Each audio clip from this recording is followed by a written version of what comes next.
네, 여러분 안녕하세요. 바이블 스터디 오늘은 요엘서와 아모스서입니다. 먼저 요엘서를 잠깐 나누겠습니다. 요엘 선지자 이름입니다. 남유다에서 활동한 선지자입니다. 유다의 우시야 왕 시절, 그러니까 정치, 외교, 사회적으로 가장 왕성할 때, 번성할 때의 시대에 활동했던 선지자입니다. 여러분, 아이러니하게도 이렇게 세상적으로 가장 번성할 때 역사적으로 보면 영적으로 가장 침체되기가 쉽습니다. 역시 이 시절에 가장 왕성했는데요. 백성들은 이때 세상 쪽에 푹 빠져서 영적으로는 가장 침체된 시기를 보냈습니다. 이에 유엘 선지자는 하나님께 말씀을 받아서 이렇게 외칩니다. 금식하며 울며 애통하는 마음으로 하나님께 돌아오라고 계속해서 선포를 했습니다. 그러면서 성령님을 보내주시겠다라는 말씀을 합니다. 유명한 요엘서 2장 28절 말씀을 보면 그 후에 내가 내 신을, 그러니까 성령님을 만민에게 부어주리니 너는 자녀들의 장래일을 말할 것이며 너의 늙은이는 꿈을 꾸며 너의 젊은이는 이상을 볼 것이다 라며 성령님의 임재했을 때의 상황을 선포했습니다. 여기서 중요한 것은 만민에게입니다. 구약 시절에는 어떤 특정한 인물에게 성령님이 임했는데요.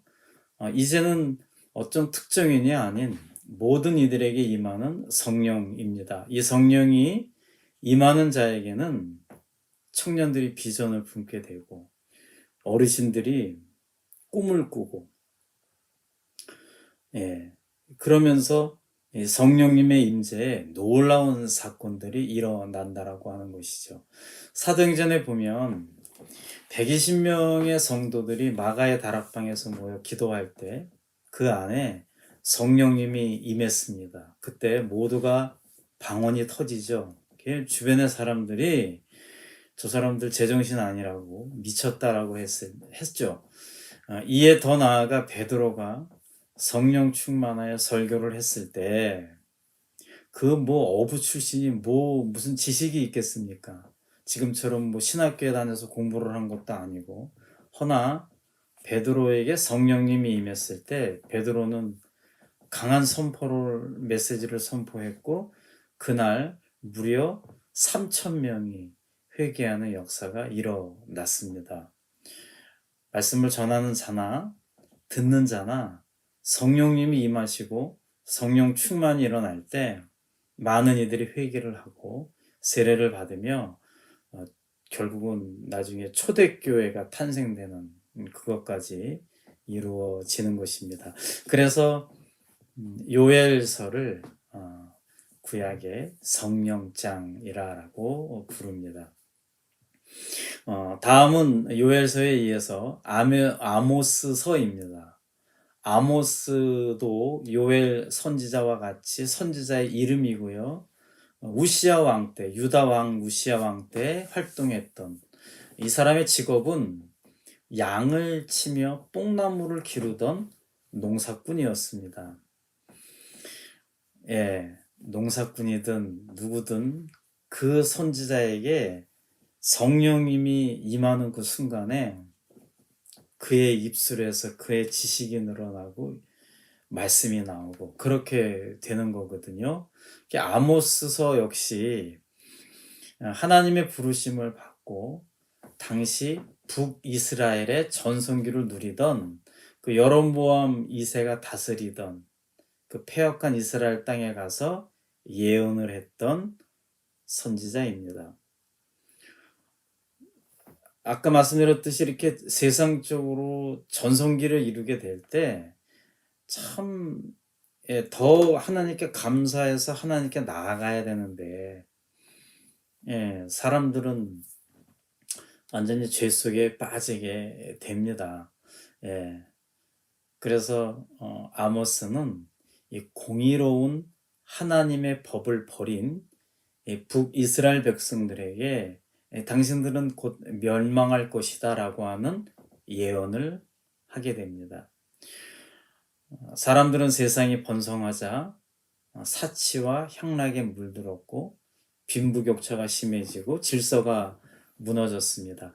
재판을 해도 재판장에게 뇌물을 가져다 준 사람이 이기게 됩니다. 이에 하나님은 아모스 선지자를 통해서 공법을 물같이 정의를 하수같이 흘릴지어다 하며 하나님은 하나님 나라의 의를 원하신다라는 것을 선포했습니다.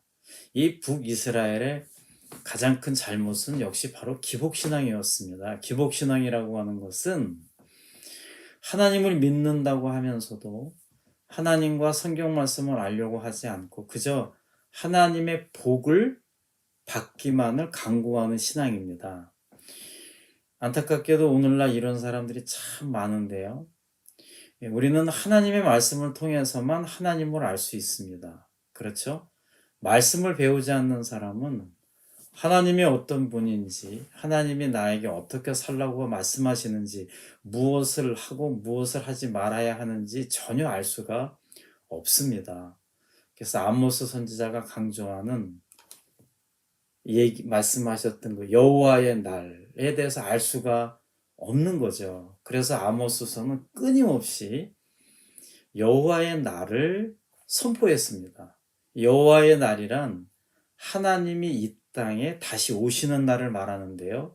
신약 시대의 개념으로 본다면 지금 하늘에 계신 예수님이 재림하실 때를 말하는 거죠. 그 재림의 날이 바로 심판의 날이다라는 것을 아모스서는 강조하고 있는 것입니다.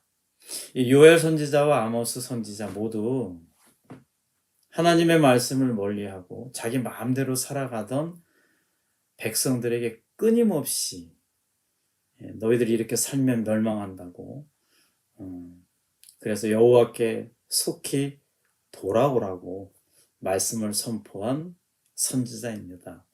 제가 계속해서 반복해서 말씀드리지만 이 구약의 선지자들의 말씀은 끊임없이 하나님께 돌아오라입니다. 이 선지자들의 외침, 이 선지자들의 음성이 그저 그 옛날 이스라엘 백성들에게만 전해지는 것이 아니고 이 시대에 지금 우리가 살고 있는 저와 여러분 모두에게 임하는 하나님의 말씀이요 들어야 하는 하나님의 말씀입니다. 자, 오늘은 요엘과 아모스 선지자에 대해서 말씀을 나누었고요. 이제 아주 짧은 구약의 뒷부분들이 나오는데요. 또 다음 주에도 여러 선지자들의 외침을 들고 다시 여러분들 앞에 나오도록 하겠습니다. 여러분 수고 많으셨고요. 오늘 하루도 하나님의 은혜 가운데 은혜로운 하루 보내시기 바랍니다. 9월달인데요. 10월, 11월 이렇게 또 시일에 비가 많이 내릴 텐데 마음껏 가을을 즐기시고 열매 맺는 그런 9월달 되시기를 간절히 바라겠습니다. 하나님은 당신을 사랑하시고 당신을 위해 놀라운 계획을 갖고 계십니다. 감사합니다.